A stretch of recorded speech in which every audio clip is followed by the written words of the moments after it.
Ladies and gentlemen, my name's Craig Otto. I'm a Lean Six Sigma Master Black Belt. How are you today? We are in the middle of a Yellow Belt training series. This is the fifth video, and this is what I would call video 3 of learning. And then we do each video that we do learning, we do a follow-up video to put into practice what we've learned. And so today we're going to dig into learning some more about a new tool, which is One Piece Flow. If you need to catch up on some of the past videos, I highly encourage you to do that.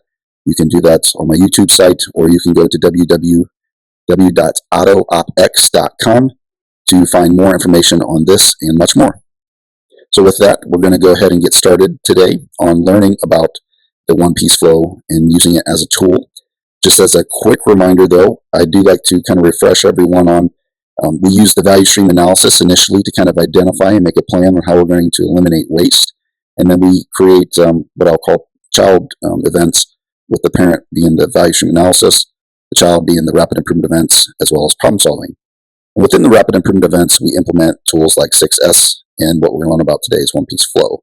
And then in future videos, we'll learn about pull systems, as well as standard work. All right, and of course, we always document what the process with our A3. This happens to be a 9-box approach with an A3 taking us through the problem-solving process and the improvement process itself, documenting everything that we've done so far in our Yellow Belt journey here. And as mentioned today, we're going to add to our rapid experiments, learning about One Piece Flow. Okay, and then in the rapid improvement event, again, anytime you do improvement, you want to train. That's the main purpose of doing events, is to get people spun up and understanding the lean principles and the tools. And of course, we want to be able to observe the waste as it happens in the current state, use tools like spaghetti diagrams, and then getting into the core tools. Last time we learned about 6S and saw the power of that. Today we're going to learn about how One Piece Flow eliminates waste. And then we're going to do a trial in the next video to see how that impacts the output of performance. And as mentioned, just a quick refresher, the lean core tools are 6S, One Piece Flow, standard work and pull systems. And we'll learn about that through this entire Yellow Belt process.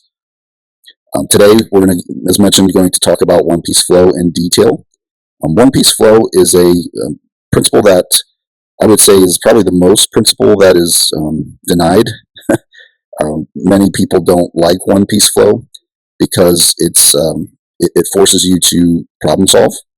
Whereas if you don't flow things one by one, it allows you the ability to work around issues, and while it keeps production going, or it may keep things going in the service side of the business that you do, it doesn't actually fix the problem, and you end up dealing with issues every single day. So the principle behind it is to focus all of your attention on that one item at a time, perform it with excellence during the time period that you're given. A lot of times, I'll say multitasking is brought up. People want to know, are you a good multitasker? That comment really drives me crazy, because multitasking in itself is very inefficient.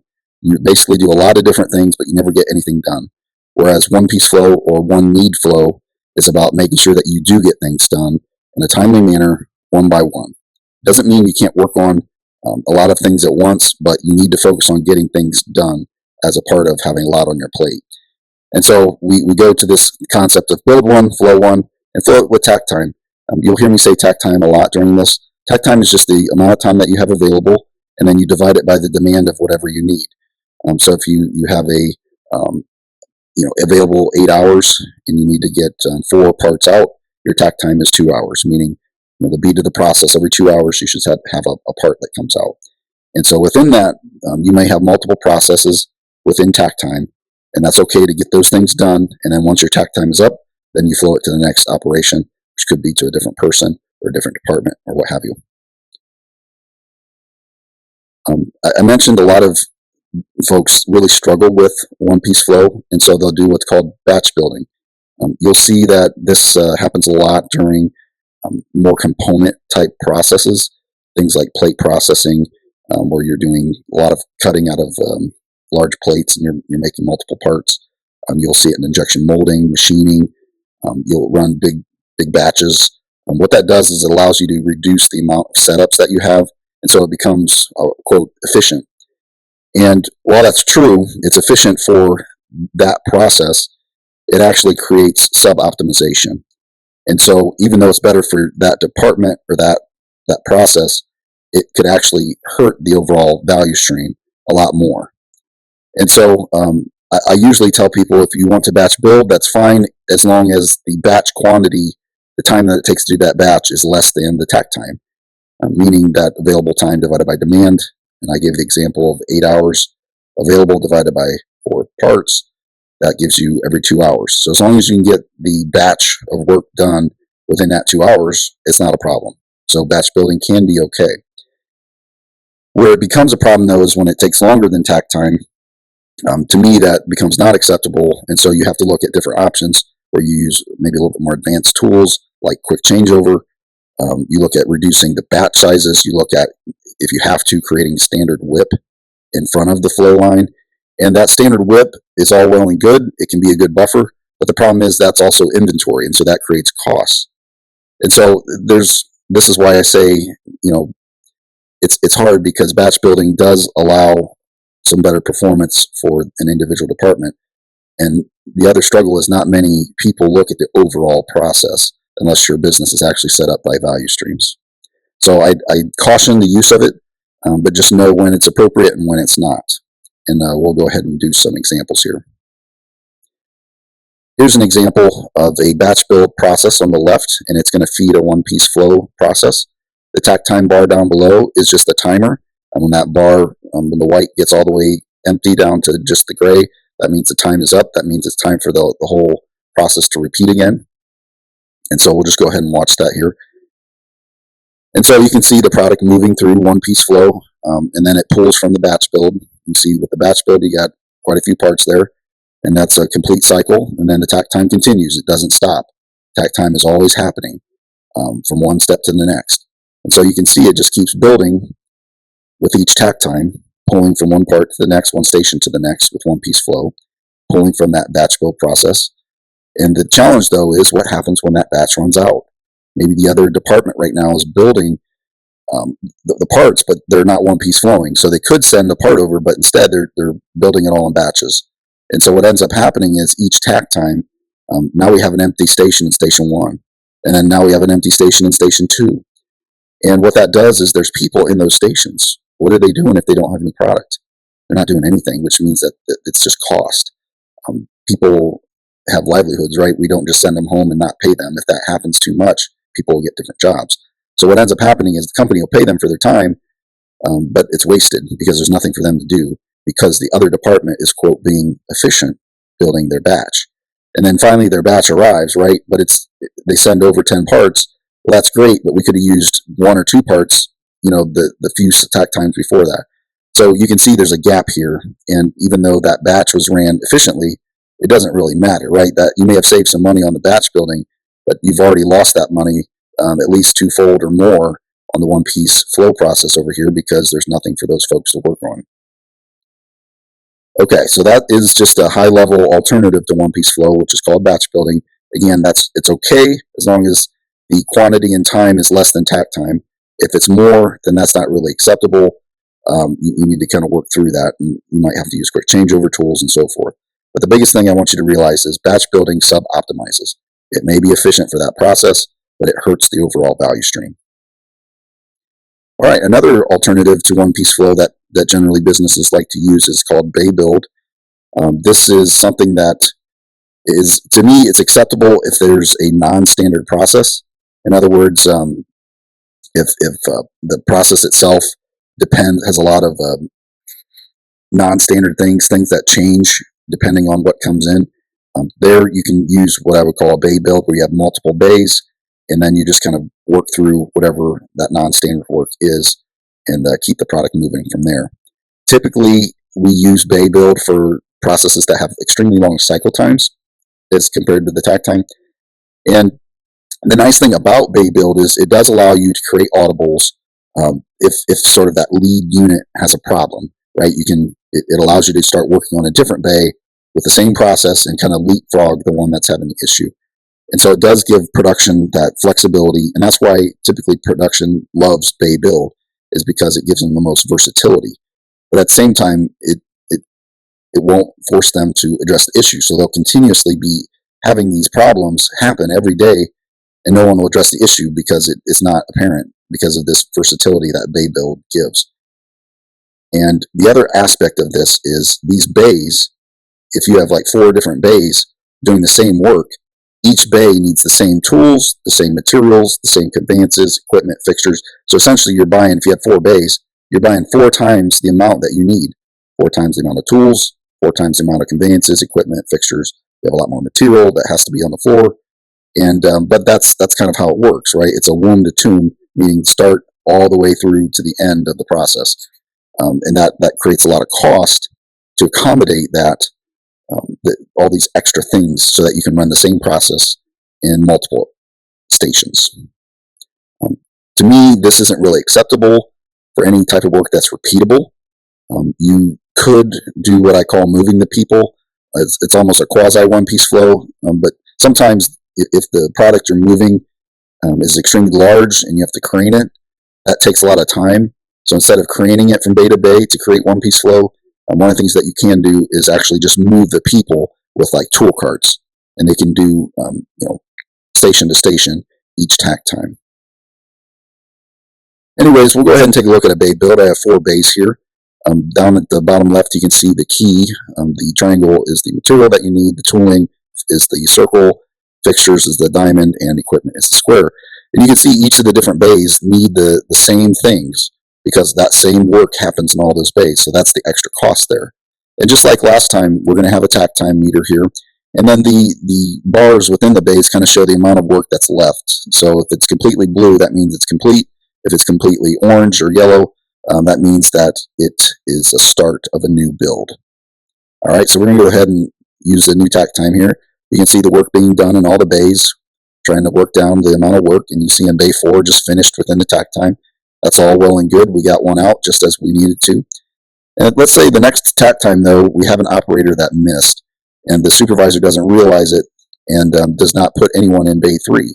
So the next tack time, we are working these bays, but we miss, right? Bay 3 was supposed to be finished at this tack time, but it wasn't because no one worked it. And you can see none of the other ones are ready either, so that means we missed our move for tack time, and that's going to create a lot of cost downstream because someone needs that product. And let's say the next tack time we have a quality issue, and we're not able to work that one all the way through. So what ends up happening is we're still working down the other bays, but they're just not done yet. So once again, you can see we missed a move. And then, of course, the next tack time, let's say everything's fine. We work the structures here, and the bay 3 finishes up, and even bay 2 finishes up. So we have 2 that come out. And this is very typical of bay style building. You have feast and famine. And that is not good because many times these will feed one-piece flow processes. And we learned from the last little demonstration that if you're not feeding that process, that one-piece flow process at tack time, that creates cost, that creates gaps. And those gaps cost money for the company because you have to pay the people that work in those stations that have nothing to do. And so it's extremely harmful when, yes, did they get the 2 out? That's great. But the pain has already been had down the line, down the process ahead of it. So just a summary of bay build. Again, there are instances where it is appropriate. As mentioned, that's when the work is non-standard. It's okay to have bay builds. But that's really about it because otherwise it's just excessive cost on everything that you need. The other problem is the output is not balanced. In other words, you don't have one coming out every tack time. It's feast or famine. I didn't mention this earlier, but also for quality issues, you have different people doing the same processes in 4 different bays. What if one person doesn't do something right? Now we have 1 out of every 4 vehicles having a quality issue, and so that's not going to get caught right away. Whereas if you had the same person do the same work content, something goes wrong, you know right away, and you can give immediate feedback to that process that had the error. As well as the maintenance of all this. If you have to have 4 times the amount of tools, you have to maintain those tools, calibration, the equipment. You have to maintain the equipment. It could go bad. You have to have backup equipment to replace it. It's just extremely expensive, even with fixtures, conveyances, and the amount of inventory that you have to have on the floor because of the different bays. It's just a super expensive way of processing. And so that's why one need flow or one piece flow. I say one need flow for the service industry folks. A lot of times it's hard for people that are in the service industry to understand because they're not actually producing a quote product one piece at a time, but they are meeting a customer need. And so that's for them, I say one need flow. They need to think about how does the need of the customer flow through the process and get taken care of. But regardless, one piece flow, it is acceptable for all standard work. Typically, it's used for processes that take longer than one takt time. And really the benefit is it creates the most predictable, the most consistent, cost-effective, and efficient process. It requires less tools, less materials, less conveyances, equipment, fixtures, because all of those really, you just have to do the scope of work for that station, not the scope of work for the entire process. The only time that one piece flow is not acceptable is for non-standard work, so things that are not repeatable. You typically don't want to try the one piece flow in that situation because it will create a lot of instability, but you can try to do the bay style. That really accommodates the unpredictability a lot better than one piece flow, but that's really the only circumstance. Anything that's standard should do one piece flow the best. So here we're going to do a one piece flow demonstration. And again, you can see the bottom left, we have the materials, tooling, fixtures, and equipment. But notice how each station, because it's not bay build, you only need the required material, the tooling and fixtures for that station. It doesn't take all of them in each of the stations.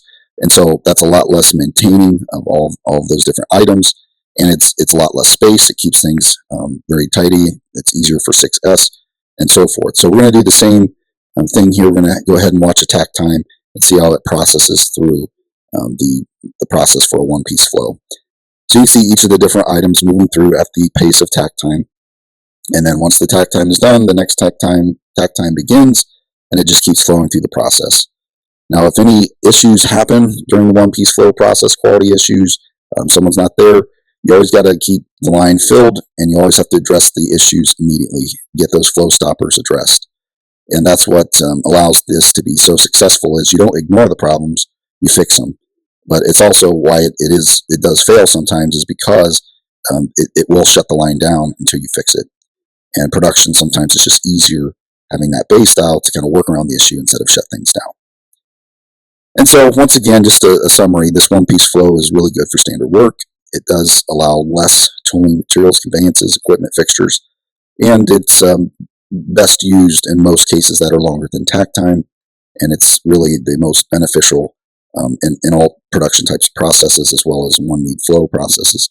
The only time, as mentioned, that it isn't appropriate would be if you have non-typical things that happen a lot or non-standard items that create a lot of unpredictability. But other than that, it's very good. One piece flow, it is a principle. It's as true as gravity.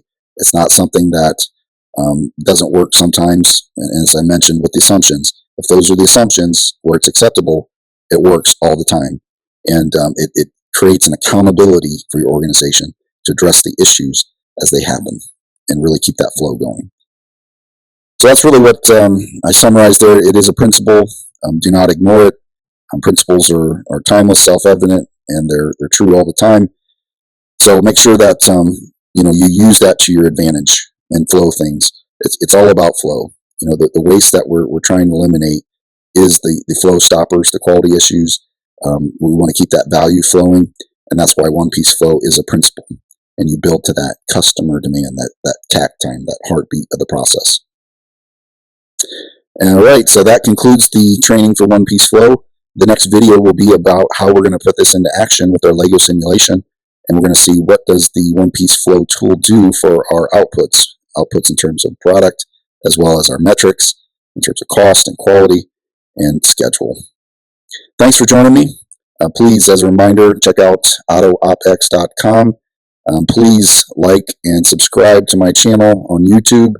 That's how we can get more of this information out. It is free, so I want to get this out to as many people as possible to grow the operational excellence community and really get a good understanding of why this is so important, so that we get better operational action. Thanks again for joining me. We'll see you next time.